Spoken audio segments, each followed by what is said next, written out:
یا اشرف سرکار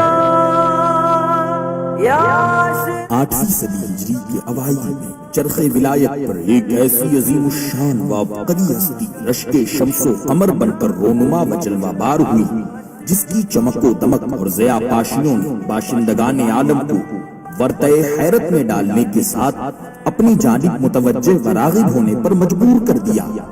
آج دنیائے اسلام میں جنہیں تاریخ سلطنت، شاہ شاہان طریقت، رہنمائی حقیقت، دانۂ معرفت، قدوۃ الکبریٰ، اوحد الدین والدنیا، محبوب یزدانی، غوث العالم، میر کبیر مخدوم سلطان سید اشرف جہانگیر سمنانی سامانی نور بخشی رضی اللہ تعالی عنہ کے مبارک و پاکیزہ نام سے جانا جاتا ہے۔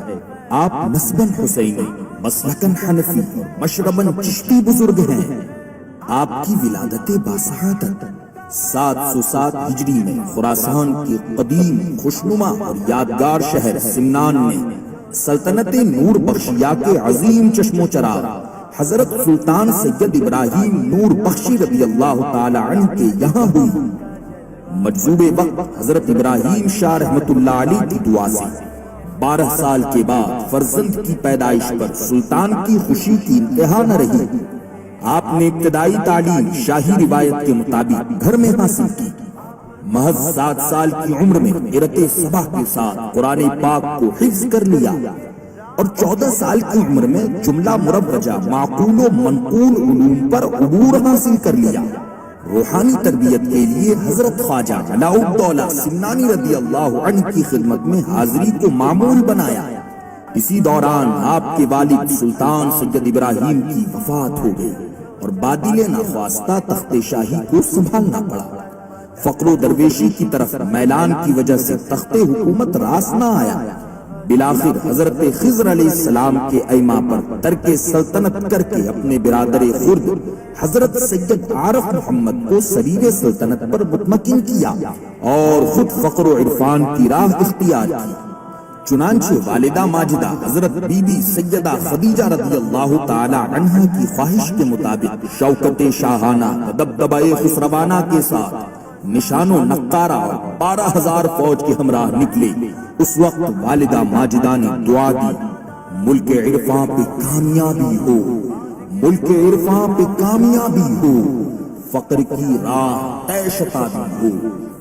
3 منزل کے بعد سب کو رخصت فرما کر تنے تنہا ہندوستان کا رخ کیا اور سمرقند کے راستے نواحی ملتان کے قصبہ کوٹ شریف پہنچے اور حضرت سید جلال الدین مخدوم جہانیہ جہاں گشت رضی اللہ تعالی عنہ سے ملاقات ہوئی۔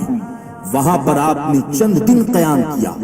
اس دوران مخدوم جہانیہ جہاں گشت نے آپ کو نعمت باطنی سے سرفراز کیا اور فرمایا، ملی نعمتیں مجھ کو جتنے ولی سے، ملی نعمتیں مجھ کو جتنے ولی سے، عطا کر دیا تم کو شوق دلی سے۔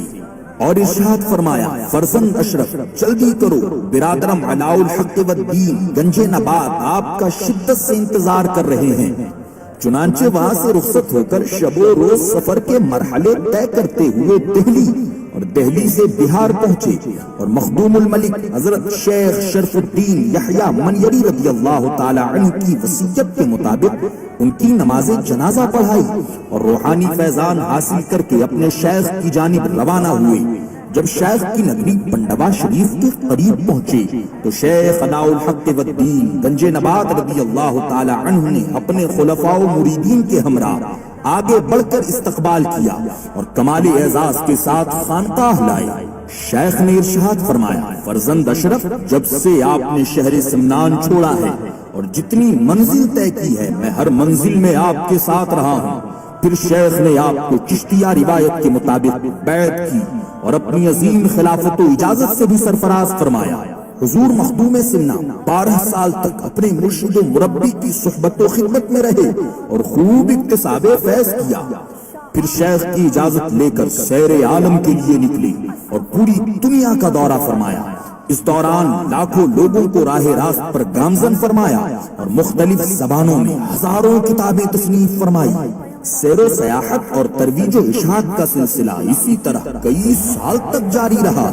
اسی دوران ایک مرتبہ آپ کی آمد خراسان کے شہر حما شریف میں ہوئی، جہاں پر آپ کی خالہ زاد بہن رہتی تھی، جو اولاد غوث اعظم حضرت سید عبد الغفور حسن جیلانی رضی اللہ عنہ سے منسوب تھی۔